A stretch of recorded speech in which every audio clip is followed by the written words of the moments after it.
آنگونه که انتظار می رفت انتخابات پارلمانی تاجیکستان با پیروزی حزب حاکم خلقی دموکراتی انجام یافت. این حزب از 63 کرسی مجلس نمایندگان 49 کرسی را به دست آورد. حزب اگراری تاجیکستان به گفته کمیسیون مرکزی انتخابات 7 کرسی را صاحب شد. از حزب دموکراتی و حزب سوسیالیستی همگی یک وکیلی به پارلمان راه یافتند، ولی حزب کمونیست امسال پشت در ماند و سببش هم تا حال معلوم نیست. سوال این است که واقعا این معرکه انتخابات بود و یا به قول مخالفان حکومت صحنه سازی بود؟ مردم وکیلانش را انتخاب کرد یا حکومت؟ کدام؟ همین است موضوع امروز گپ آزاد. مهمانان ما سیف الله سفرов استاد دانشگاه، معاون پیشین رئیس مرکز تحقیقات استراتژی نزد پرزیدنت تاجیکستان و محیدین کبیری رئیس پیمان ملی تاجیکستان در اروپا. خوش آمدید به برنامه ما و خوش آمدید بینندگان گرامی. تشکر برای همراهیتون. محترم سیف الله سفرов، از شما شروع میکنیم. شما به انتخابات رفتید، رأی دادید؟ سلام شنوندگان و بینندگان رادیوی آزادی. بله، من بودم در انتخابات، هم رأیم دادم با علی ویلیام. شما عضو فعال حزب خلقی دموکراتی هستید. معلوم است که به طرفداری کدام حزب رأی دادید. سوال ما این است که محیط حوزه و مرکزهای رأیدهی چگونه بود؟ آزاد بود یا به رأی دهنده اشاره میشد که چیکار کنه، چگونه رأی دهد؟ آنچه من دیدم آزاد بود، یگان مانع هم نبود و مشاهدان هم نشستگی بودند، از حزب‌های سیاسی، از شاس میگیم سازمان همکاری شانگهای و از دولت‌های مشترک المنافع. تشکر جناب محیدین کبیری. واقعا به نظر شما در تاجیکستان همین گونه آزاد مردم رأی دادن میتوانند به نصیحت و مشورت کسی؟ نظر شما چی است به این حرفا؟ خب درود بر شما و بر دوستی عزیزمون سیف الله سفرов و بینندگان.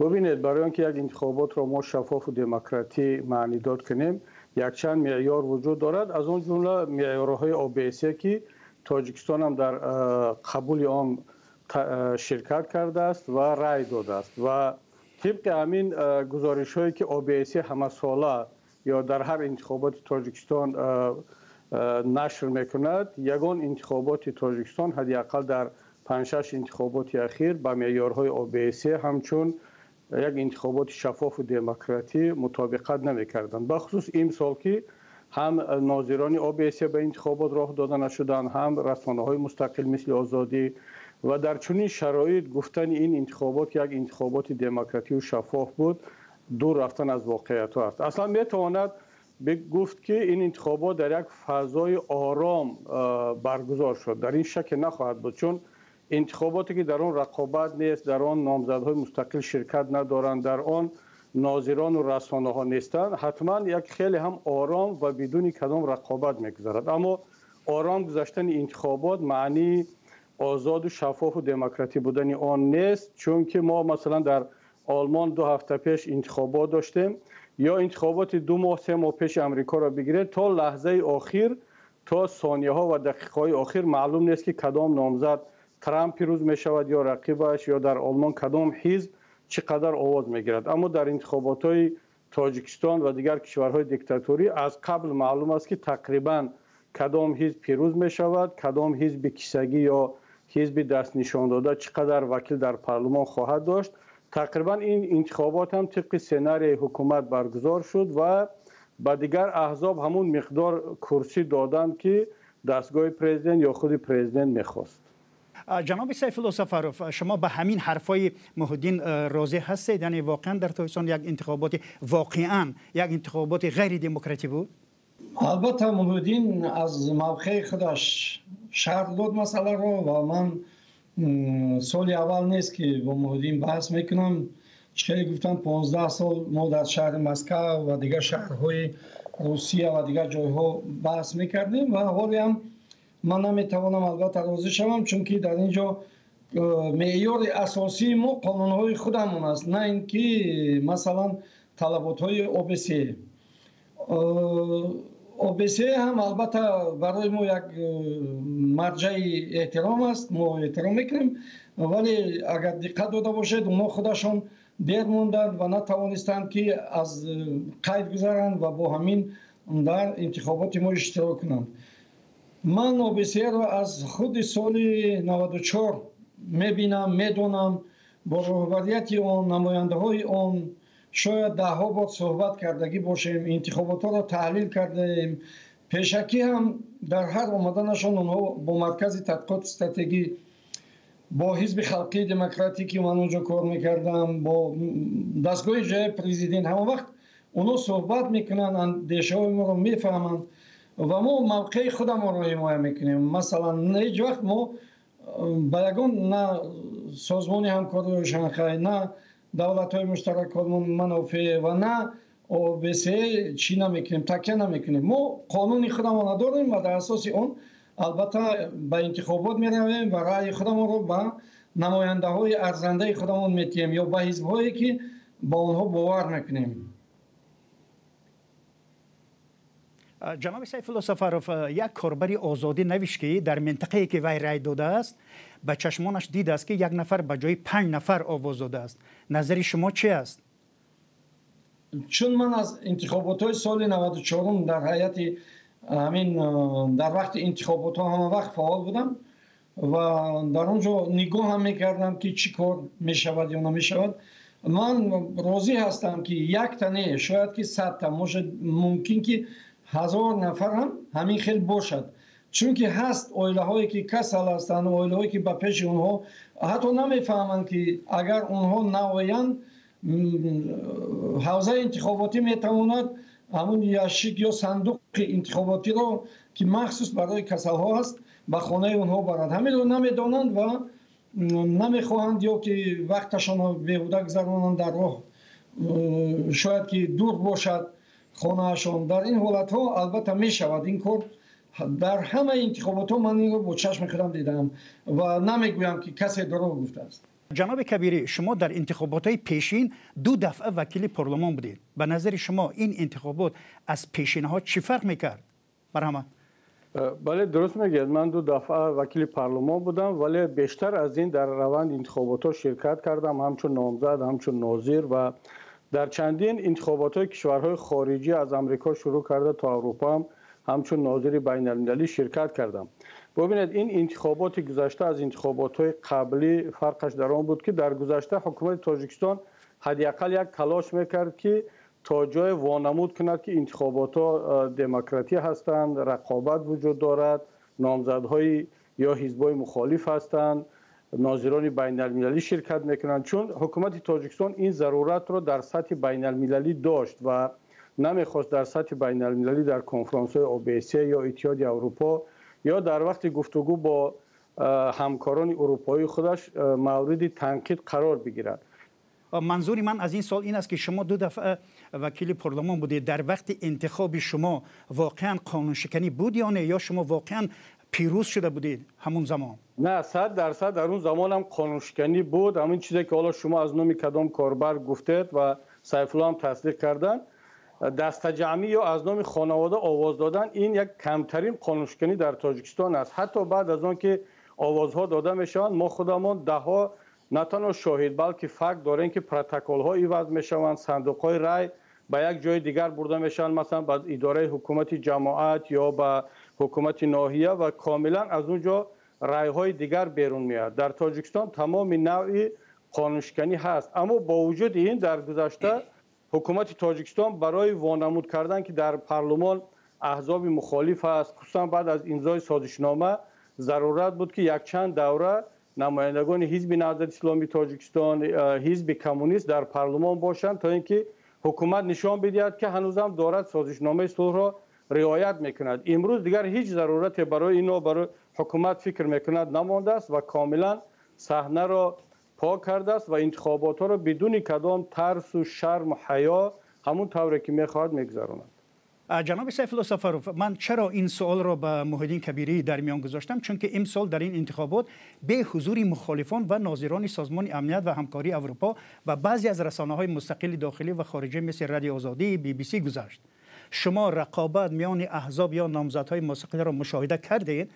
این دفعه هم به مشاهده نبود، البته بغیر از OBSE باز دیگرها بودند، یعنی که دولت‌های مشترک المنافع و همچنین سازمان همکاری های شانگهای.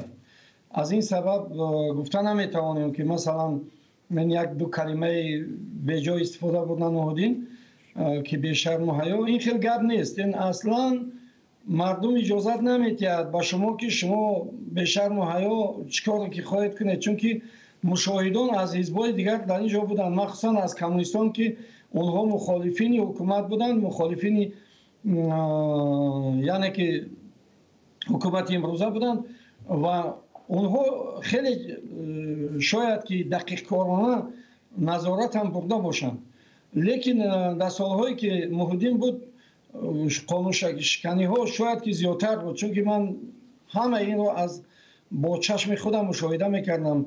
حالا به سبب نبودن رقیب های سخت همون قانون شکنی ها از بین رفتن، یعنی مردم بسیار آزادانه به فشار مثلا حزب نهضت اسلام، به فشار کمونیستا خودشان انتخاب میکنن. در یک چند وقت گذشته، انتخابات گذشته، خلق تاجیکستان با حزب کمونیست هم با حزب نهضت اسلام هم آواز نداده بودند، لیکن به هر حال از ویهای یک مندتی در خوجند 2 نفر کمونیست گذشته بود، به سبب خدمت‌های پیشینه اشان مردم با آنها آواز دادند، لیکن این دفعه به حزب کمونیست هم آواز ندادند.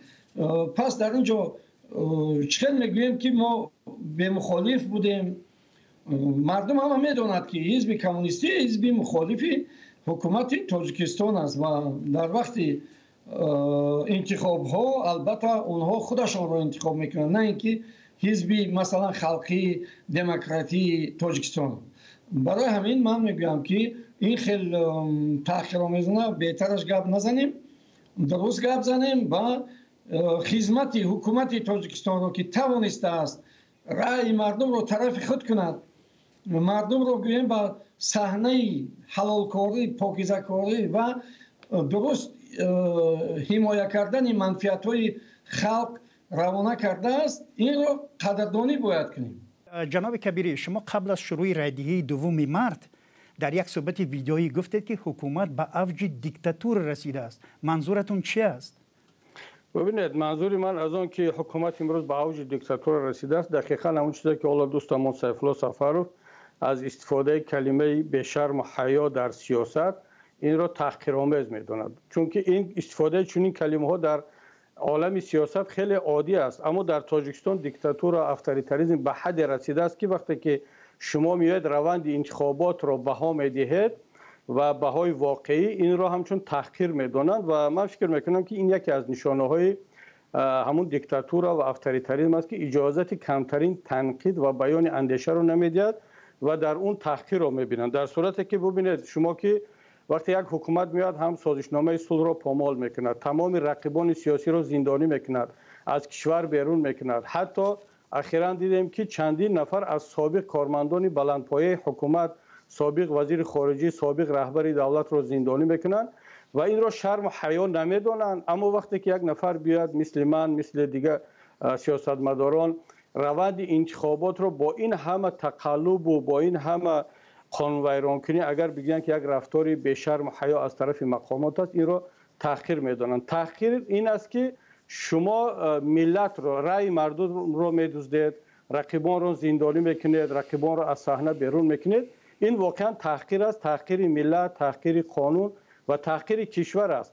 اما تنقید به هیچ وجه تحقیر نیست و من این را نشانه های دیکتاتوری میبینم و واقعا هم حکومت تاجیکستان امروز در یک مرحله قرار دارد که دیگر تمام نشانه های یک دولت دیکتاتوری را با معنای تامش در آن میبینیم. البته ما هنوز کره شمالی نشدیم، اما خیلی نزدیک به ترکمنستان مثلا شدیم. الکی ما ازبکستان و قزاقستان و قرقیزستان را در آسیای مرکزی در مسئله دیکتاتور عقب مانده، ما پیش گذاشتیم و داریم نزدیک میشویم به کشورهای مثل ترکمنستان و کره شمالی. اخیراً ببینید در این گزارش اخیراً فریدم هاوس، خانه آزادی جهان، تاجیکستان 17 پونکت از سال گذشته قفا رفت.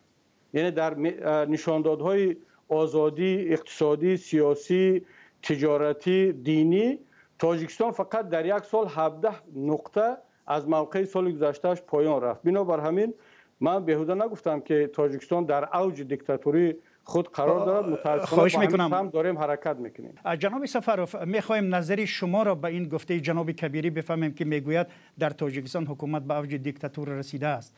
چی است نظری شما؟ خواهش میکنم خیلی فشرده، وقتمون اندکی کوتاه است. من فکر میکنم که این اصلا کلمه حکومت نادرست استفاده میکنید هر دوتون و من نمیتوانم که موقع شما رو دستگیری کنم، لیکن سوالهای خودت بسیار بجا است. باز فکر نکنید که من به سوالهای شما ایراد میگیرم. سوالهای بجا است و هم از محمدین و هم از من البته شما حقیقت را میجویید. این حقیقت جویی شما البته برای ما مفید است تا اینکه مردمی تاجیکستان و آنهایی که بیرون از تاجیکستان زندگی میکنند دانند که در تاجیکستان دیکتاتوری نیست و نخواهد بود. در تاجیکستان همون افراطیسم معارف پروری که کلام سالهای پیش در وقتی که محمدین همینجا بود میگفتیم همون است. یعنی که البته مردم تاجیکستان به پرزیدنت خودش احترام میگذارد. سخن پرزیدنت برای اونها قانون است. نوابسته از خود قانون ها اگر پرزیدنت خواهش داشته باشد مردم نسبت آن بسیار احترام میگذارد. همین مسئله ما باید که دقیقاً تاکید کنیم، چون که محبت به یک آدم، به یک نماینده ملت خودت، لیدر ملت یا پیشوای ملت، این هیچ گونه گویم دیکتاتور بوده نمیتواند. اینجا دیگر مسئله ها است. بعد از اون در یک جا تاکید کردید محمدین گفتند که وزیر کارهای خارجی و بعضی آدم ها رو گویم به دل جنایتی کشیدن. اینجا این به انتخابات یکم ربط ندارد. اونجا دیگر مسئله ها هستند و شاید مسئله های بسیار جدی هستند که ما اونها رو نمیدانیم. اینها رو جواب اینها رو البته پروکراتور و سود میتواند دهد، نه اینکه من همچون یک شهروند عادی، نه همچون یک سیاست شناس، حتی سیاستمدارم که باشم، نمیتوانم من جواب دادم. با اطلاع کمیسیون مرکزی انتخابات، حزب حاکم خلقی دموکراتی تاجیکستان دوم مرد نزدیک به 2.5 میلیون آواز مردم را صاحب شده است و حزب اگرری نزدیک به 1 میلیون رای را صاحب به دست آورده است. در مجموع به اطلاع کمیسیون مرکزی انتخابات و رایپرسی 85% اهالی کشور شرکت کردند. شما محترم سفروف باور به این رقم ها دارید؟ واقعا همین واقعیت دارد این رقم ها؟ بله، مرحمت. واقعیت دارد، چون که مثلا در بین همه حزب کمونیست 70,000 داشت وقتی که ما تشکیل میشدیم، لیکن حزب اگرری خیلی بعد تشکیل یافت نسبت دیگر حزب‌ها. ولی چون راهبرش توانست که این مسئله های سیاسی خودش را به جنجال، به گویم که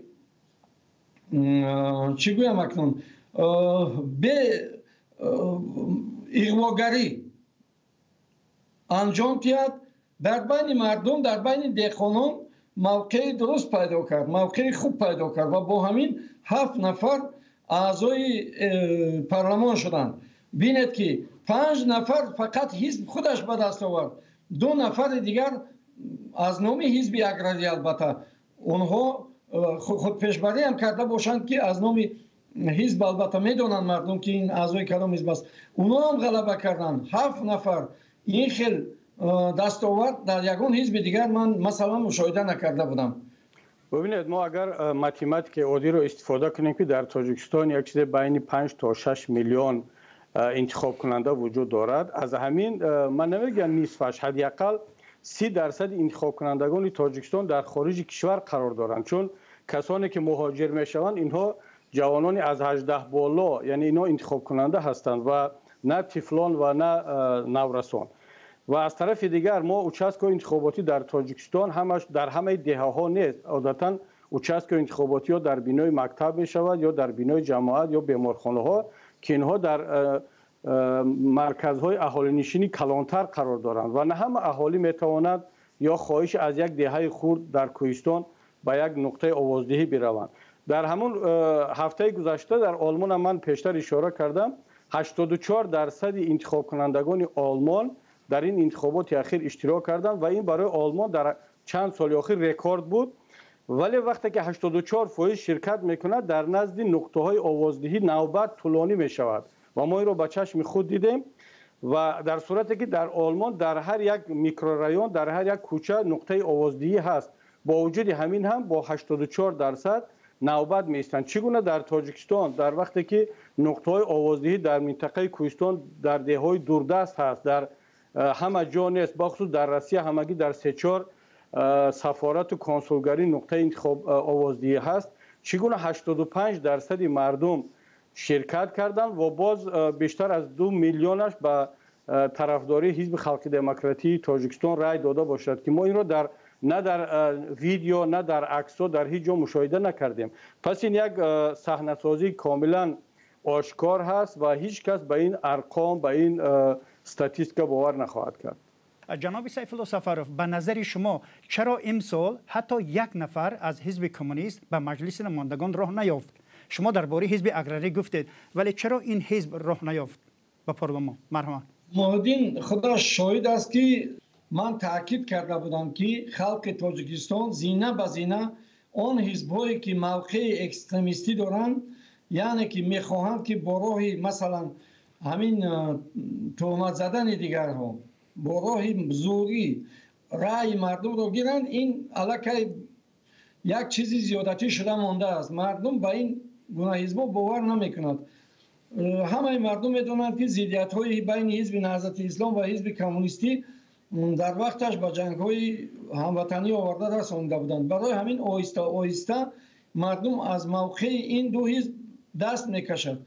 اول البته بازم گفتم که سالی که حزب نهضت هم که بود، در این حالت مردم به طرفداری نه حزب نهضت و نه کمونیست‌ها آواز نداده بودند و دو نفر که از خوجند آواز گرفته بودند، اونها برای خدمت‌های شخصی خودشان مردم با آنها آواز داد، نه همچون اعضای حزب کمونیست. یعنی یکم بار نیست که حزب کمونیست خلق اعتراف نمیکنه در مجموع. البته بعد یک نقطه نظری که محمدین گفتن که گویا که 2 میلیون آواز دادن نمیتواند و باید همه جا پر میشود، این هم اونقدر گپ راست نیست، آخه این دروغ است.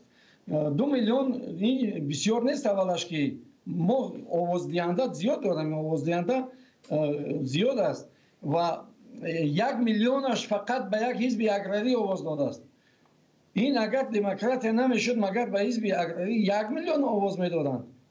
این تشکیل کردن نمیشود. این من روزگاش میگم، من چون آدمی تجربه‌ناک در ساحه انتخابات که هیچگاه 1 میلیون حکومت تاجیکستان نمیتواند سفربر کند که برای حزب اگراری مثلا آواز دهد، چون که قانون‌های انتخابات قطعی اگر عمل کنیم ممکن حتی 50,000 هم زیادتر ما تاثیر رساندن نتوانیم. یعنی که در بیخ گوشش گوییم یاردم کنیم این کنیم، خیلی ممکن 100,000 باشد، لیکن 1 میلیون این خلق دهقانا اساساً به طرفداری حزب اگراری آواز دادند.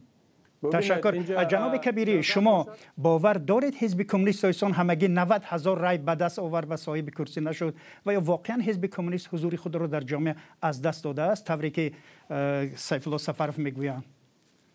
من واقعا تعجب میکنم از سخنان دوستم سیف الله. 90% الیت امروزه تاجیکستان بخصوص کسانی که از 50 سال بالا دارند و در عضو حزب خلق دموکراتی، حزب اگراری، حزب اصلاحات و اینا هستند، اینا همه از مکتب حزب کمونیست بیرون برآمدند و همشون اعضای این حزب بودند. من شک ندارم که خود سیف الله سفروف، خود امام علی رحمان، اینا هم یک زمان عضو حزب کمونیست بودند و همون حزبی که خودشون در اون تربیت یافتند امروز اون حزب را اکستریمیستی نامیدن، اون حزب را برای مردم نالازم نامیدن.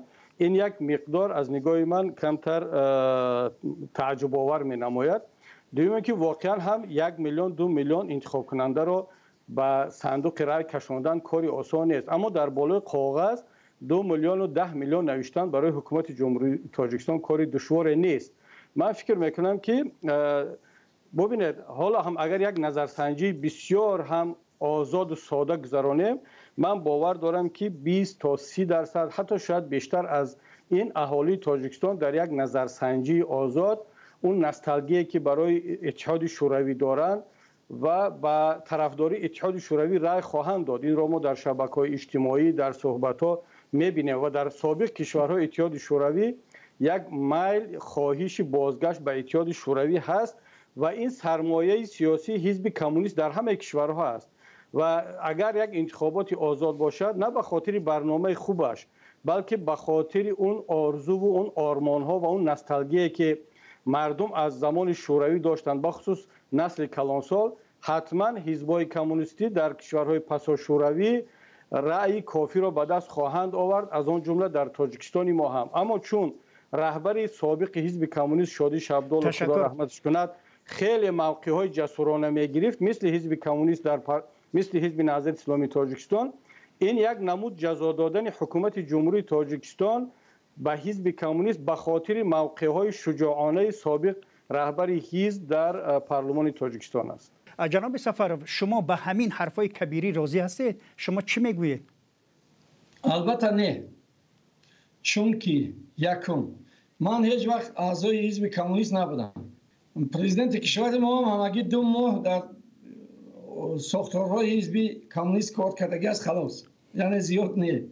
برای همین هر ما را همچون کمونیستان گناهکار کردن هیچ امکان ندارد. من اصلا بلیتش هم نگرفتم، حتی از کمیسیش هم نگذاشتم، به خاطر آنکه گرچنده در تاجیکستان من برای نودم 1 تا یا 2 تا بود آدمی که اسپیرانتورای اکادمی فنهای SSC رو با اختصاص کمونیسم علمی تمام کردگی بودم و حتی معلمی اونیورسیته مارکسیسم لنینیسم در شهر دوشنبه بودم، لیکن اعضای حزب هیچ وقت نبودم و خودشون هم من قبول نکردم به صفت یک ملتگرای تاجیک و برای همین من این گپ دروغ می شود، یعنی من نبودم اعضای حزب کمونیست.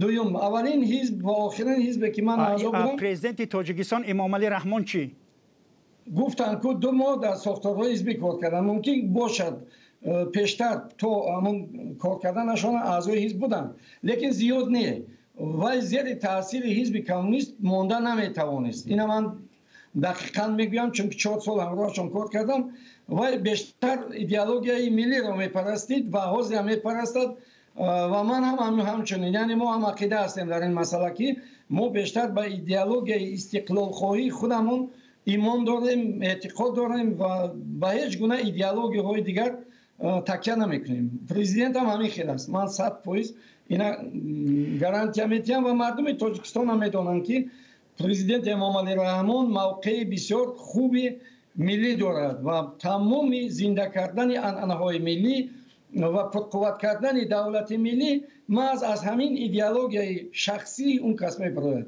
من هم همین خیلی عقیده تو حزب کمونیست داشتم، تو چیه؟ تو استقلالیت داشتم و بعد استقلالیت هم گویم که همین عقیده دارم. برعکس من چندین بار دعوت شدم به کمیته مرکزی حزب کمونیست با کمسمول، در اونجا نصیحت کردن من که این خیلی نکن، این استقلالیت خواهی گپ نیست، کار نیست، درباره زبان دولتی گپ نزن، زبان دولتی باید که روسی باشد در ما و غیره و کذا. لیکن ما با راه‌های گوناگون مبارزه را برای زبان دولتی و استقلال خواهی دوام دادیم و حاضر بسیاری از بچه‌ها اینا میدونن، مخصوصا ژورنالیست‌ها میدونن، ژورنالیست‌های کلانسال و میدونن، اونهایی که استادای ما بودن اونا میدونن و در حالت‌هایی که من با اونها با میخرم حتما از این یاد میکنن که آفرین که شما در وقتش همین مسئله ها رو با ما گوشزد میکردید، میگفتید و این البته نتیجه داد و حالا دولت ما یک دولت مستقل است. تشکر زیاد و در همین جا به آخر برنامه میرسیم و به عنوان سوال آخر میخوام بپرسم که به فرق از پارلمان پیشین این نوبت مردم شاهدی چی پارلمانی و چی وکیلان خواهند شد؟ مستقل یا آنهایی که همیشه تگمه طرفدار را یعنی هر را انگشت میزنند؟ کدام؟ جناب سیف الله سفرov مرحمت. یک چیز باید تاکید کنم، همین حزب کمونیست با وجودی که از جهت ایدئولوژی رقیبی سختی ما است، لیکن در بین حزب کمونیست هم شخصیت‌هایی هستند که آنها رو میشود با منبر پارلمان راه داد و در منبر پارلمان ما راه نمیتیم، البته مردم میتید، ما نمیتوانیم این خیلی اظهاراتی هم که مثلا راه تیم یا نتیم از ما کسی نمیپرسد. مردم خودش اگر راستیان مثلا همون زرگل میرسن و در همونجا کار میکنن. از دوره که کاتبه همون حزب بودن من میشناسم، همه وقت اندیشه های گویم که ملت پرستانه میگویند، وطن دوستانه میگویند، در مسئله های سیاسی، در مسئله هایی که غلبه کردن نکردن اندیشه هایی وای ندارن. مثلا چی میگن ایغواگرانه ندارن. من مثلا با جان و دل آواز میدادم بر زرگل میر اسنوا به خاطر همین گونه موقع ملی داشتنش و همین خیلی شاید که در حزب کمونیست چند نفر دیگر هست که با آنها آواز دادن امکان دارد. کی است مثلا یوروف است، حبیب الله یوروف، با چند نفر دیگر که شخصا در 30-40 سال اخیر من با نسبت آنها نظارت کردم، دیدم که این شخصیت های ملی هستند. اونا به یک حزب تعلق ندارند. چقدر که من هم به یک حزب تعلق ندارم. من هم میتوانم گویم شد و روشن از اول شعاری که در حزب خلقی ما پیشنهاد کرده بودم این بود که در وقت تعیین کردن وظیفه ها ما باید به ملت دوستی و وطنپروری کادرها دقت کنیم، نه به حزبیت آنها. برای همین هم حزب خلقی دموکراتی تاجیکستان هیچ گام مبارزه نمیبرد که نمایندگان وی حتما باشند و دیگر حزبان هم باشند. چقدر که ما میدونیم مثلا عاقل غیب‌الله بودند، در وقتش وی کمونیست بودند لیکن سروزیر جمهوری تاجیکستان بودند. همین خیلی دیگر سعدالدین و ابراهیم عثمان و با چند نفر دیگر بودند که گرچند حزب ما اونها رو پیشنهاد کرده بود غلبه کردند، در اصل اونها کمونیست بودند، کمونیست حالی هم هستند، بیلیتاشون خطیشون هستند.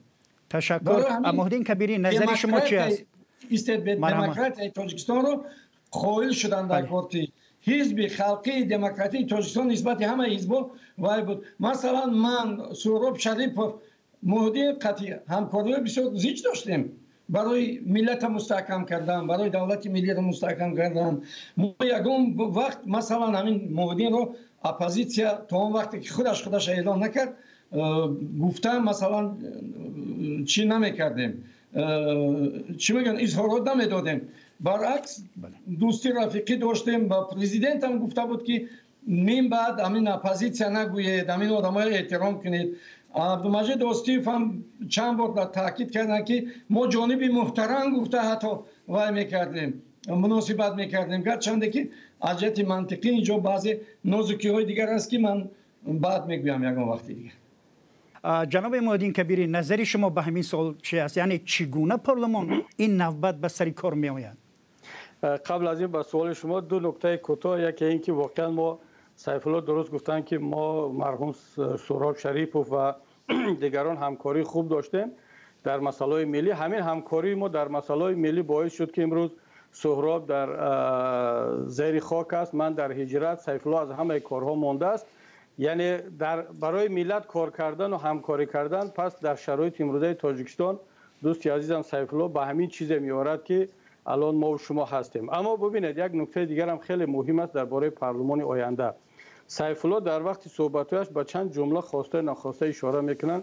یکیش این که می توانیم چند نفر را از حزب کمونیست به پارلمان راه داد، یا اینکه پرزیدنت حرفش قانون است، یا مثل اینا همه بیانگر آن هستند که آینده پارلمان تاجیکستان، حکومت جمهوری تاجیکستان و فضای سیاسی تاجیکستان چگونه خواهد بود.